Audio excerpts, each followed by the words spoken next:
आप सभी से सादर जय श्री राम, जय श्री कृष्ण। आइए आज माघ मास के तिलकुटा चतुर्थी के व्रत के उद्यापन के बारे में जानें। वैसे तो हमें 12 महीने की 12 चौथ और एक अधिक मास जो लौंद का महीना होता है, जिसे हम बदा महीना भी कहते हैं, वो चौथ 13 होगी और एक भादवे के महीने की शुक्ल पक्ष की गणेश जन्म वाली चतुर्थी जो है उसका उद्यापन। इस प्रकार टोटल 14 जो है चौथ के व्रत के उद्यापन हमें करने चाहिए। अगर आप 14 व्रत का उद्यापन नहीं कर रही हैं तो जितने व्रत आप चौथ के रख रही हैं उतनी ही चतुर्थी का उद्यापन आपको करना चाहिए। और 2 चौथ के व्रत तो उद्यापन अवश्य ही करना चाहिए, करवा चौथ का और माघ मास की चतुर्थी तिलकुटा चौथ का। तो तिलकुटा चौथ के उद्यापन के बारे में जाने। तिलकुटा चौथ के उद्यापन में हमें जिस प्रकार हम हर साल कहानी सुनते हैं, हम आखा लेते हैं और जैसे आखा पर गुड़ रखा है, चावल या गेहूँ जो भी लेनी है, और फ्रूट रख लीजिए, आप अपना जो है बायना निकाल के देना वो रख लीजिए, रुपए रख लीजिए, और इसमें 1.25 सेर का आपको तिलकुटा बनाना है। इसमें 3 पाव तो तिल लीजिए और आधा किलो आप गुड़ लीजिए। इस प्रकार से 1.25 किलो हो जाता है। 1.25 किलो का जो है तिल आप घर में ही भून कर और कूट के गुड़ के साथ और तिलकुटा बना लीजिए। ये अति उत्तम होता है। लोग शक्कर भी मिला लेते हैं, खांड भी मिला लेते हैं, चीनी भी पीस लेते हैं तिल में। जैसा आपको बनाना है, वैसे तो शुभ गुड़ का ही माना जाता है। और आपको एक बात और मैं बता दूं, 1.25 किलो तो आप बनाएंगे, लेकिन आप 250 ग्राम कुछ और अधिक बना लीजिए थोड़ा सा। क्यों कि उस 1.25 किलो में से आप अपने यूज में नहीं ले सकेंगे।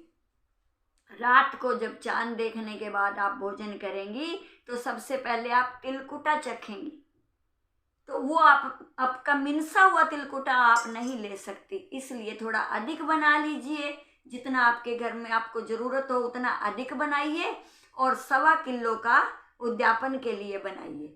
अगर आपके पास समय नहीं है, बिजी लाइफ है, आप जॉब करती हैं, नौकरी करती हैं या कहीं अकेली रहती हैं, घर से दूर, परिवार से दूर, और छोटे बच्चे हैं, किसी कारणवश आप नहीं बना सकती, तो आप गुड़ की जो रेवड़ी होती है ये भी 1.25 किलो रख सकती हैं। गुड़ वाली रेवड़ियाँ रख लीजिए 1.25 किलो, ऐसा भी आप कर सकती हैं। और चौथ हमारे पास होती है गुड़ की, गोबर की बनी हुई चोपड़ा, ये सब तो हम रोज़ कहानी में लेते ही हैं। उद्यापन में 1.25 किलो तिलकुटा और एक साड़ी या सूट, आपको जो भी पहनते हैं आप अवेलेबल हो, साड़ी या सूट लीजिए। आपकी सामर्थ्य बहुत अच्छी है तो आप कोई शाल, स्वेटर कुछ भी रख सकती हैं, कोई पैंट शर्ट भी आप ले सकती हैं। और सुहाग पिटारी आप लीजिए, चप्पल वगैरह, जितना दान श्रद्धा सामान आप जितना कर सकती है करिए। आपको बायने में रुपए रखने हैं अपनी सामर्थ्य अनुसार, 5, 50 जितना भी। और ये जो साड़ी, ब्लाउज, सुहाग पिटारी, इस पर भी आपको अलग से रुपए रखने हैं अपनी सामर्थ्य अनुसार। सुहाग पिटारी में सारा सुहाग का सामान है, सामर्थ्य बहुत अच्छी है तो बिछुए और नोजपिन, नाक का एक कोका ले लीजिए, चुटकी ले लीजिए, पायल वगैरह आपकी सामर्थ्य पर है। और आप ये सारा सामान जो है तैयार करके आप जहाँ पर आपको कहानी सुननी है वहाँ पर रख लीजिए और आप अपना चुनरी या पीलिया ओढ़ कर कहानी सुनिए। और एक बहुत ही महत्वपूर्ण बात मैं आपको बताती हूँ कि आप जब भी कहानी सुने, आप जब भी जो सामान रखें, बायना रखें, आप हमेशा ढक कर रखें। किसी भी वस्त्र से आप इसको ढक कर रखें, खुला ना रखें, और फिर कहानी सुने, कथा करें। हाथ में चावल, वो तिल और गुड़ लेकर हाथ में कहानी सुने। कहानी सुनने के पश्चात जो है आप हाथ में जल लेकर संकल्प ले, अपने ही चुनरी के पल्ले से हाथ में जल लेकर और चुनरी का पल्ला लेकर 7 बार ऐसे घुमाएं और फिर अपने मस्तक से लगाएं, माथे से लगाएं। और फिर आप जो है अर्घ्य देने के पश्चात फिर आप हाथ में जल लेकर संकल्प करें। ले कि हे माँ, चौथ माता से कि हे मैया, मैं आज आपका ये उद्यापन कर रही हूँ। आप वार तिथि का नाम बोल दीजिए, महीने का नाम बोल दीजिए, संवत का याद है तो ठीक है, नहीं तो सन का नाम बोल दीजिए। मैं इस दिन अपने गोत्र का नाम बोल दीजिए, मैं उद्यापन कर रही हूँ।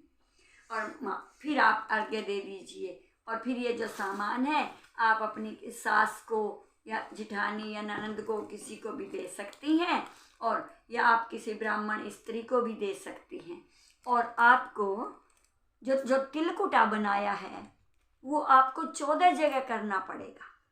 देखिए 14 परोसे भी दिए जाते हैं, 14 भोजन की थाली तैयार करनी पड़ेगी आपको, जिसे हम परोसा कहते हैं। आप घर में हलवा बनाइए, सब्जी पूरी बनाइए, और 5 या 7 पूरी के हिसाब से 1-1 कटोरी सब्जी, 7-7 पूरी और हलवा।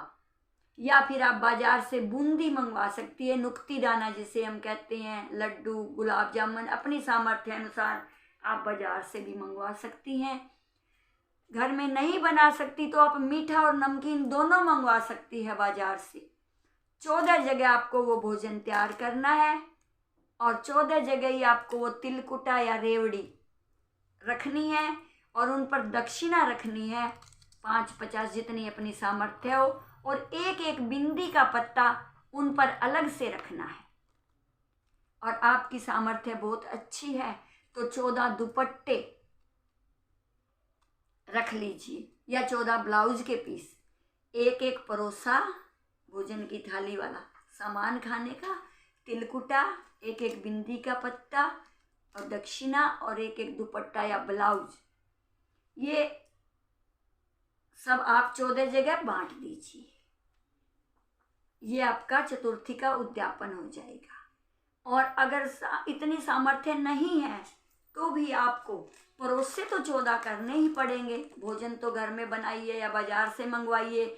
आप एक साड़ी लीजिए, और अगर वस्त्र की जगह आप एक अंगोछा या तोल या कुछ भी रख सकती है जो सामर्थ्य है, कुर्ता पजामा, पैंट शर्ट, या कोई भी कपड़ा एक रख सकती है। अगर बिछुए या नोजपिन की सामर्थ्य नहीं है तो भी कोई बात नहीं है, आप सुहाग पिटारी दे दीजिए, सुहाग का सामान दीजिए। और फिर आपको 14 दुपट्टे या ब्लाउज पीस देने की भी आवश्यकता नहीं है, 14 परोसे दीजिए, तिलकुटा या रेवड़ी जो भी है आपके पास वो दीजिए, आपकी सामर्थ्य अनुसार दक्षिणा रखिए, और जितनी आपकी श्रद्धा हो उस प्रकार से आप कर दीजिए।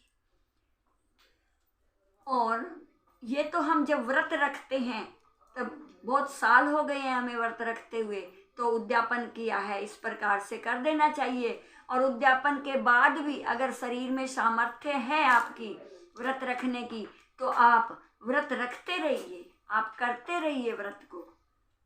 और शरीर ही साथ नहीं दे रहा है तो फिर आपकी हरी इच्छा है, फिर तो आप करें या ना करें उद्यापन के बाद। अगर स्वस्थ है तो मैं तो कहती हूँ उद्यापन के बाद भी व्रत आपको अवश्य ही करना चाहिए, करते रहना चाहिए, दोबारा से उद्यापन करने की आवश्यकता नहीं होती। ये तो हुआ हमारा व्रत का उद्यापन। अब इसमें एक ये भी होता है कि ये संकष्टी चतुर्थी जो है, तिलकुटा चौथ, ये संकट हरने वाली है और हर मनोकामना को पूरी करने वाली है। हमारी कोई भी इच्छा है, हमारी कोई कामना है तो आप मन्नत मानिए, मनोती मानिए कि हे चौथ माता, मैं भी आपका 1.25 सेर का या 2.25 सेर, 5.25 सेर का, 11.25 किलो का तिलकुटे का उद्यापन करूंगी, मेरी ये कामना पूरी आप कीजिए। किसी को संतान की इच्छा है, पति से संबंधित कोई इच्छा है, या किसी भी प्रकार की कोई परेशानी है, नौकरी, आर्थिक समस्या कोई है, नौकरी से संबंधित है, किसी प्रकार की आपकी कामना है तो आप मन्नत मानिए, और फिर वो मन्नत पूरी होने पर आप उद्यापन करेंगी। वो तरीका भी मैं आपको बताऊंगी। जैसे कि आपके घर में बेटे का विवाह हुआ है तब भी हम उद्यापन करते हैं इसका अलग से, और आपके घर में पोता हुआ है तो भी तिलकुटा चौथ का व्रत का उद्यापन किया जाता है।